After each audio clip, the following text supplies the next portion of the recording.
Dikerjain sama Tuhan.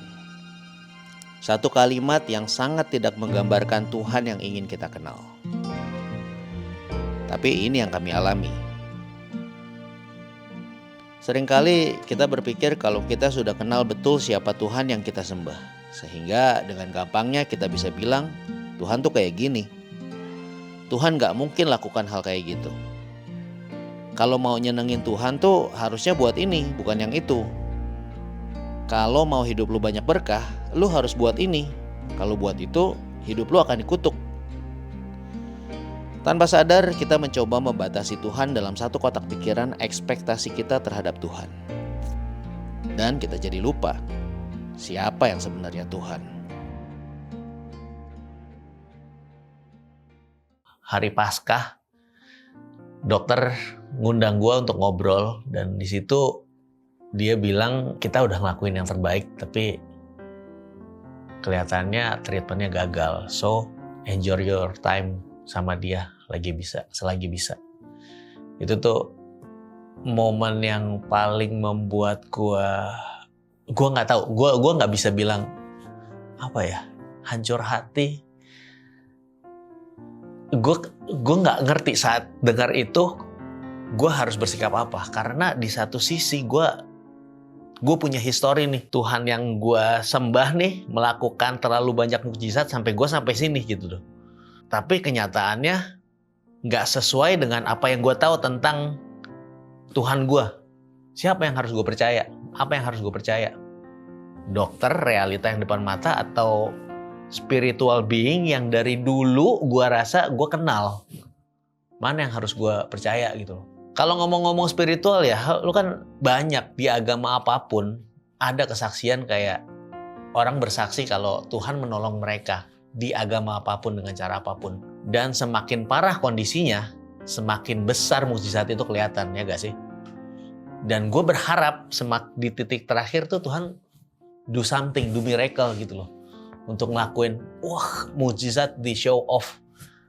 Di platform yang itulah tujuan gue mengkontenkan. Sebenarnya bukan buat konten sih, bukan bermaksud untuk mempertontonkan apa yang terjadi di sini, tapi dari konten itu, dari komen-komennya, justru gue dapet kekuatan sebenarnya. Gue tahu banyak orang yang dukung, banyak orang yang doain Conan, banyak orang yang support kita di sini. Itu jadi source of strength gue gitu loh, jadi sumber kekuatan gue.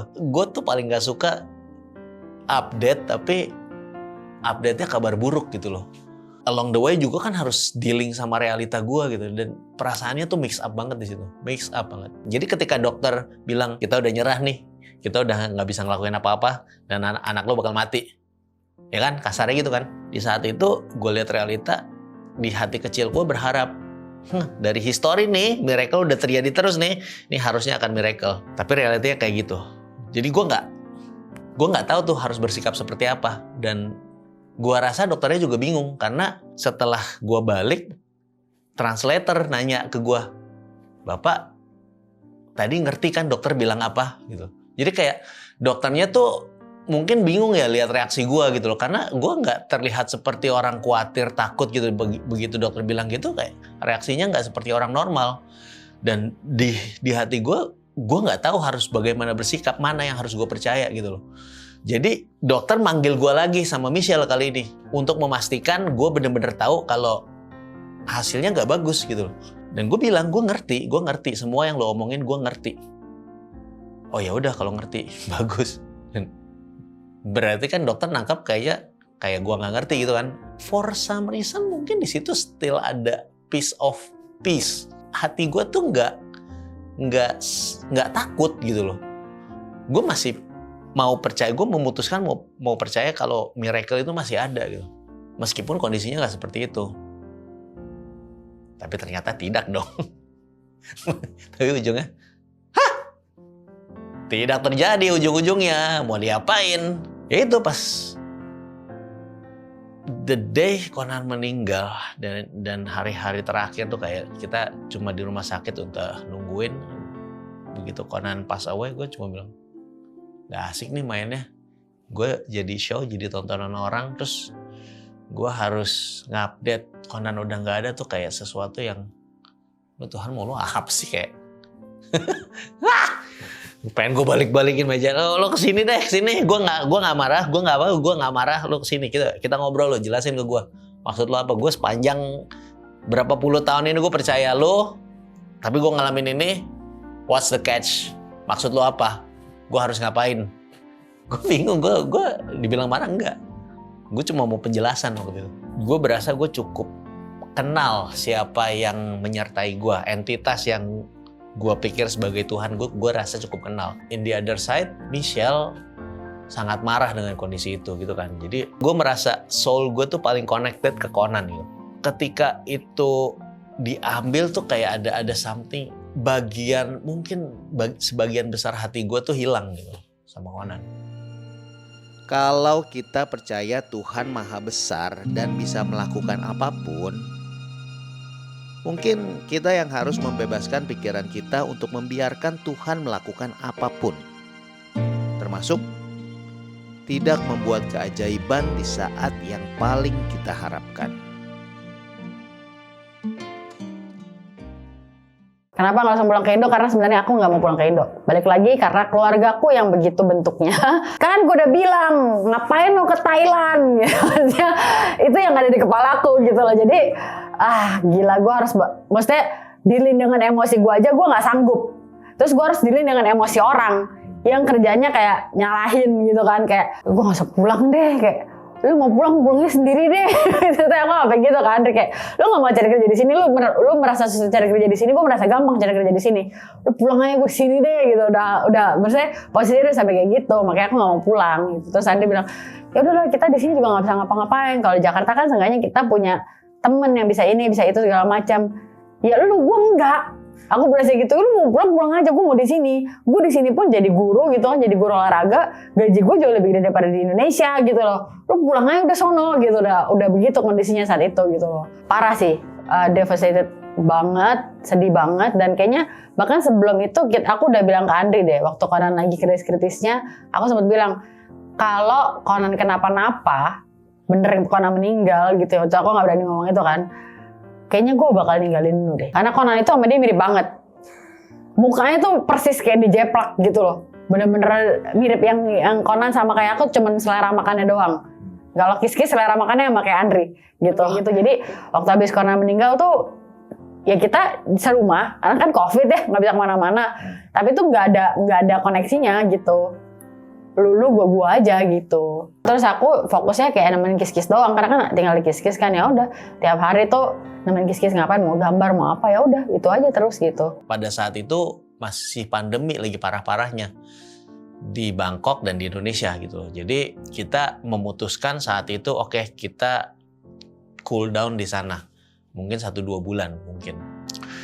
Terus kita decide untuk take a break begitu Conan pass away, begitu Conan meninggal, kita liburan sama Crystal karena selama 1,5 tahun di sana kita sama sekali fokus, hidup kita cuma apartemen rumah sakit, udah kemana-mana. Akhirnya ketika udah bisa keluar, kita liburan ke satu pulau lah, pulau Koh Samet namanya.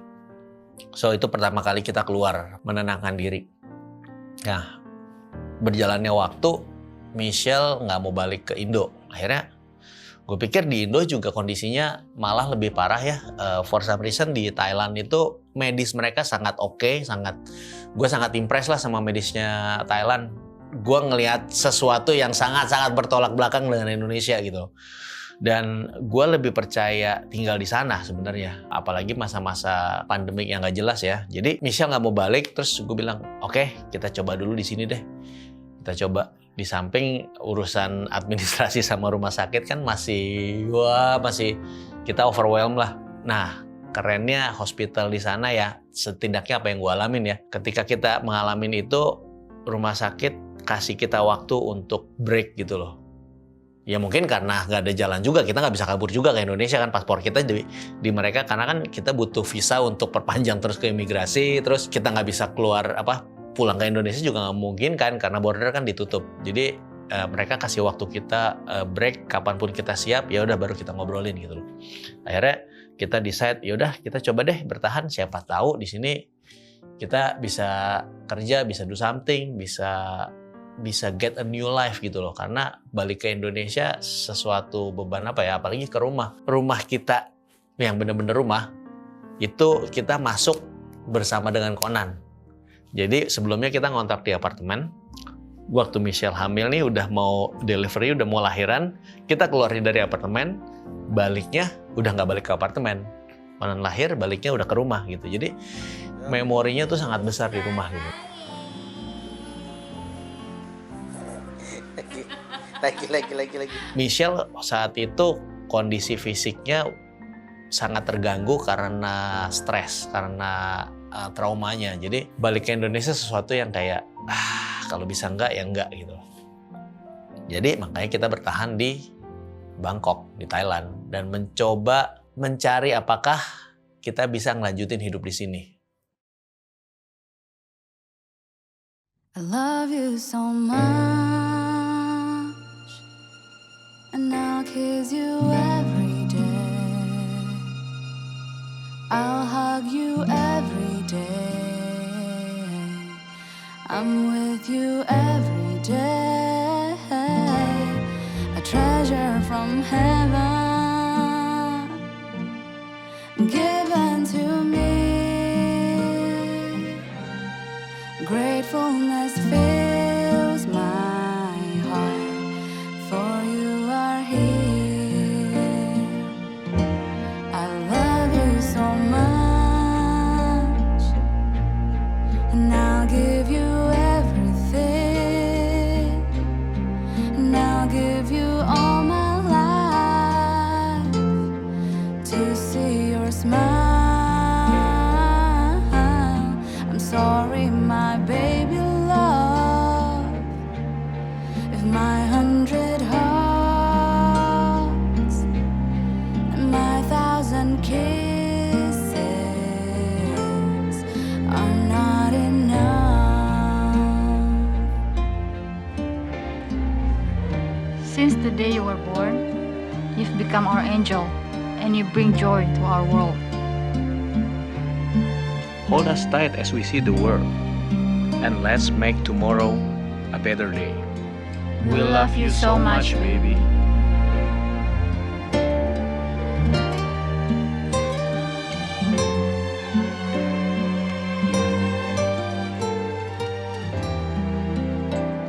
Lagu ini judulnya A Thousand Kisses. Seluruh rasa di hati dan jiwaku tercurah lewat lagu yang kami dedikasikan buat seorang anak jagoan yang hidupnya sangat singkat. Sebagai hadiah terakhir bagi buah hati yang diambil paksa dari kami.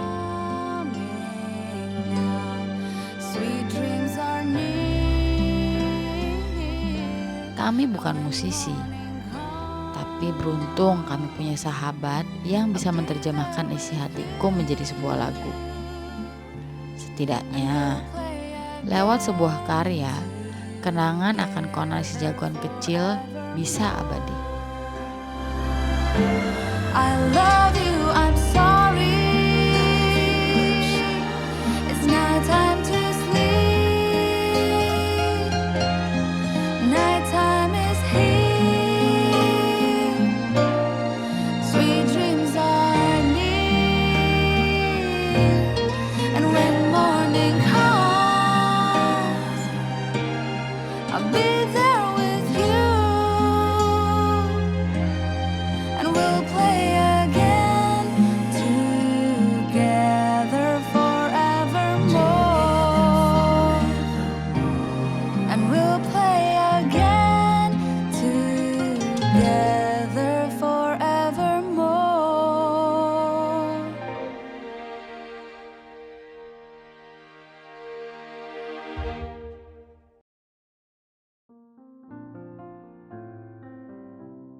Makanya bilang kalau ini bukan jalannya Tuhan juga susah ya, karena tiba-tiba ada psikiater yang hubungin aku sih lebih tepatnya. Dia bilang, gue ini ngeliat postingan lu, gue merasa gue perlu bantu lu gitu. Terus dia bilang, gue ini spesialis traumatic family, gue pengen kasih lu free session sampai lu sembuh. Menurut gue dia bilang 3 bulan. Oh ya udah gitu.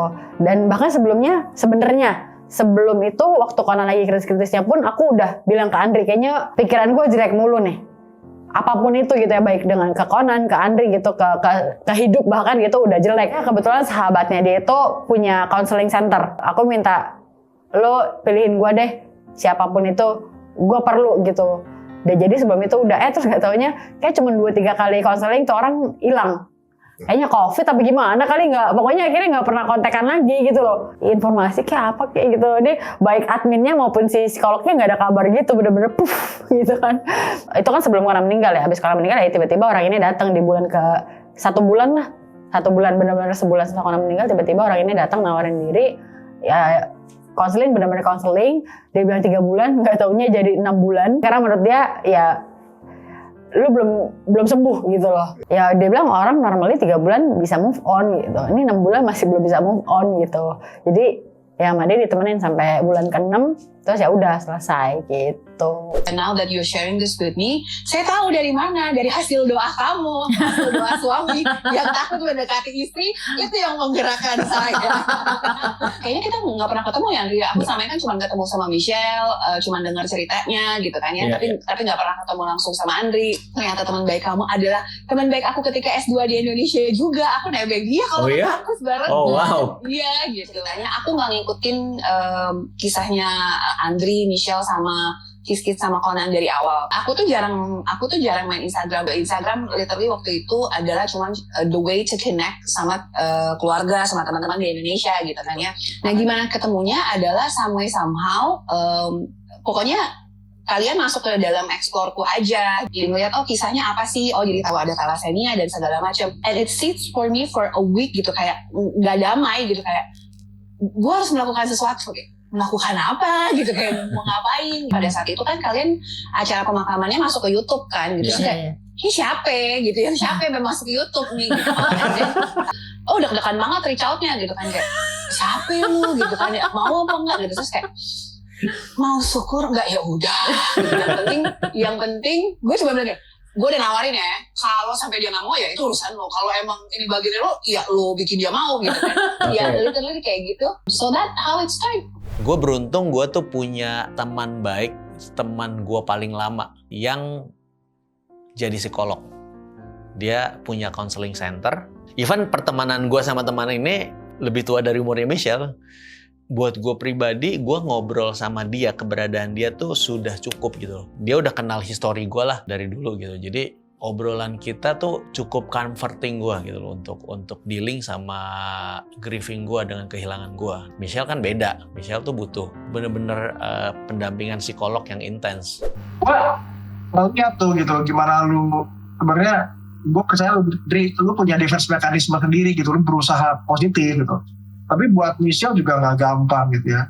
Di buku itu kan tulis juga tuh, ada momen-momen Michelle ngeliat lu tuh persis kayak Conan dan saking gak tahannya pengen divorce gitu ya. Kalau boleh spoiler nih ya. Kan gue bilang orang tuh harus baca buku lu sih gitu. Kenapa? Karena nggak sesimpel kamu hebat, kamu kuat, and then orang jadi oke gitu kan. Even gini loh, gue nangkepnya gini kayak perjalanan ini sesuatu yang gue harus lalui dan Tuhan tahu endingnya bakal begitu. Tapi gue ngerasa kayak ya at least Tuhan masih bertanggung jawab lah. Even sampai konselernya pun disediakan. Setelah sesinya selesai, psikolognya bilang, oke, gue rasa lu udah kuatnya sendiri. Lu udah bisa berdiri di kaki lu sendiri untuk carry on gitu loh. Oh wow, 6 bulan ini kita berjalan didampingi menurut gue yang terbaik gitu. Memang bener-bener yang sangat-sangat signifikan membantu Michelle dan for free. Thanks God-nya ya Michelle nggak butuh pendampingan lagi gitu loh. Dan bener-bener sampai waktunya tepat. Jadi gue masih consider ya Tuhan masih responsibel lah. Salah satu hal yang paling membingungkan adalah bagaimana cara kami menjelaskan kepada Kristal kalau Conan sudah meninggal. Karena waktu itu dia belum mengerti konsep kematian. Butuh waktu beberapa lama untuk Kristal bisa mengerti kalau Conan tidak akan pernah bersama kita lagi.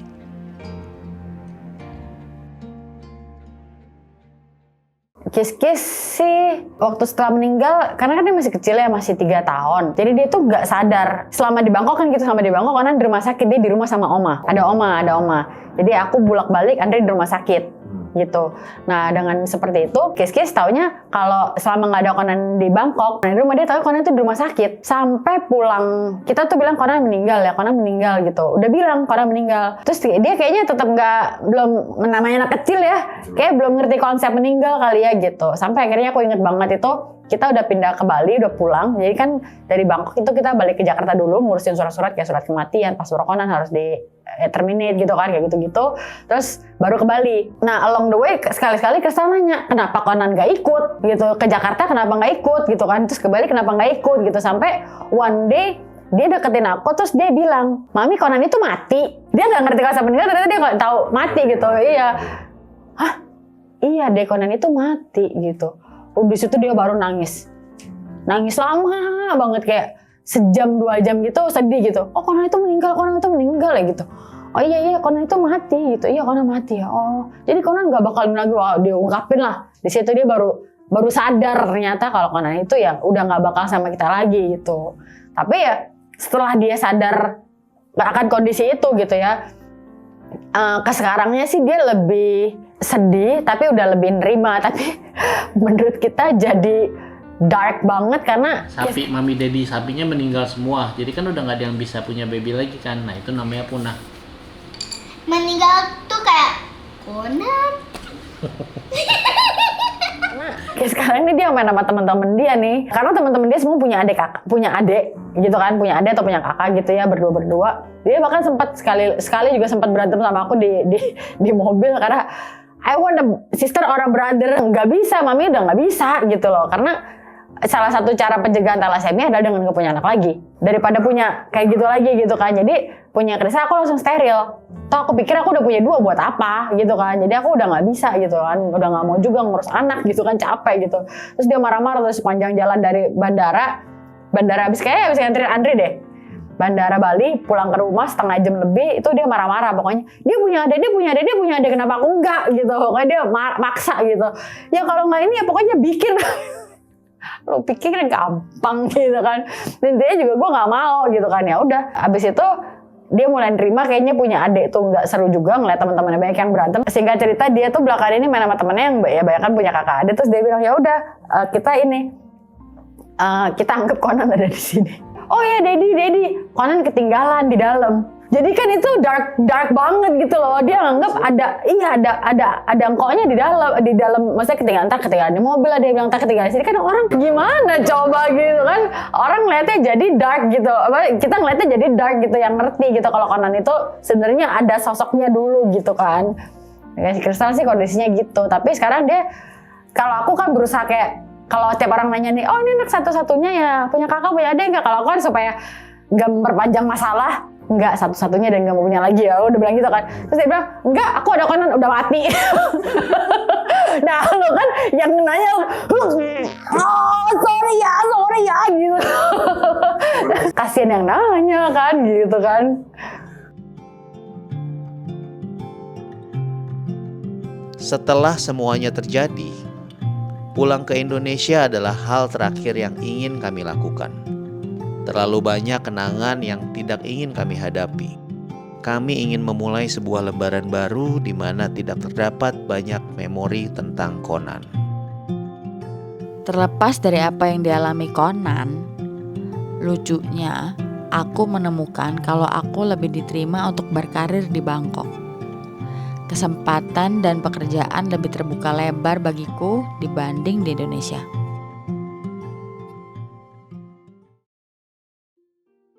Salah satu cara buat dia distract, dan dia memang dia dulu pengen latihan acting, dan dia ketemu kelas acting lah di sana. Dan dia dapat castingan yang di Indonesia dulu nggak pernah. Dia mencoba tapi nggak pernah ada yang dapat. Di Thailand looks-nya dia laku gitu loh. Ada berapa iklan, kalau nggak salah 2 atau 3 iklan gitu udah dapat callingan. Oke, udah cocok. brand gede lagi. Maksudnya brand gede yang brand internasional gitu. By the time mau syuting, mau produksi, datang nih udah casting, bisa. Maksudnya begitu mau itu, again pandemi lagi, lockdown. Jadi kayak bener-bener semua jalan kita yang kalian, oh bisa nih. Dan di saat yang tepat ditutup juga gitu loh. Jadi gue ngeliatnya nih kayak, oh ya udah, mungkin bukan tempatnya kita di sini gitu loh. Jadi kayaknya kita harus balik ke Indo kayaknya. Mei 19 Conan meninggal. Kita mencoba bertahan di sana sampai akhirnya ya udahlah kita balik gitu loh. Itu bulan Oktober setelah Michelle ulang tahun. Pokoknya akhir Oktober flight kita balik. Minggu terakhir Oktober deh. Minggu terakhir Oktober kita balik. Karantina 1 minggu November di Jakarta. Dan di Jakarta, waktu nyampe Jakarta kita nggak balik ke Kelapa Gading, ke rumah kita. Karena begitu nyampe Jakarta, dia sangat nervous. Jadi keluarga gue yang datang. Waktu itu kita di daerah Taman Anggrek, di daerah barat, Jakarta Barat. Akhirnya gue decide untuk stay di sana, untuk ngurus-ngurus surat-surat.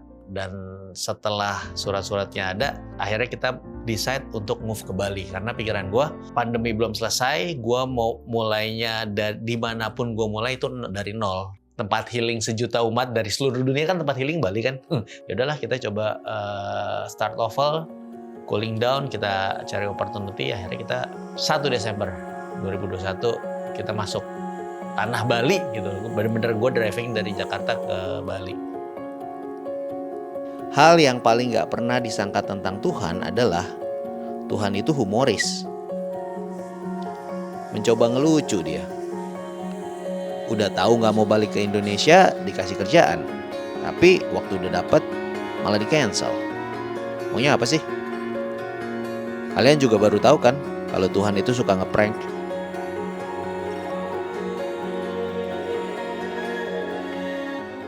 Pergi berempat, satu keluarga, berlima sih perginya karena ada nyokapnya Michelle, tapi pulang tanpa Conan gitu. Jadi kayak dengan meninggalnya Conan, kayak setengah dari hati gue mati sebenarnya.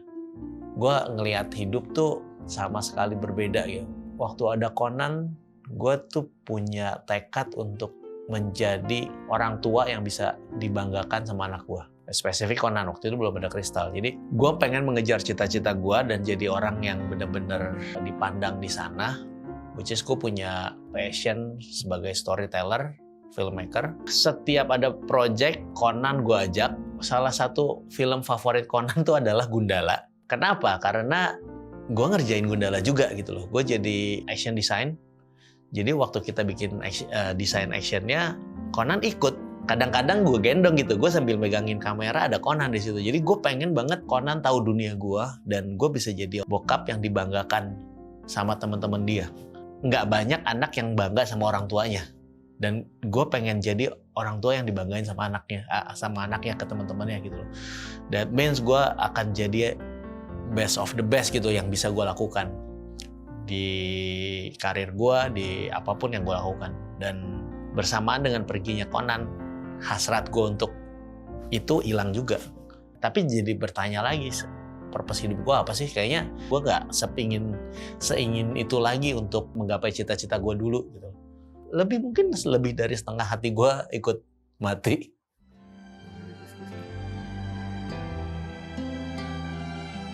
Katanya hidup dimulai di umur 40. Tapi rasanya gue justru mati di umur itu. Semua harapan, semangat, dan tujuan hidup gue justru sirna bersamaan dengan perginya Conan dari hidup kami. Dan yang tersisa hanyalah kehidupan yang terombang-ambing tanpa arah dan petunjuk kemana kami harus melangkah.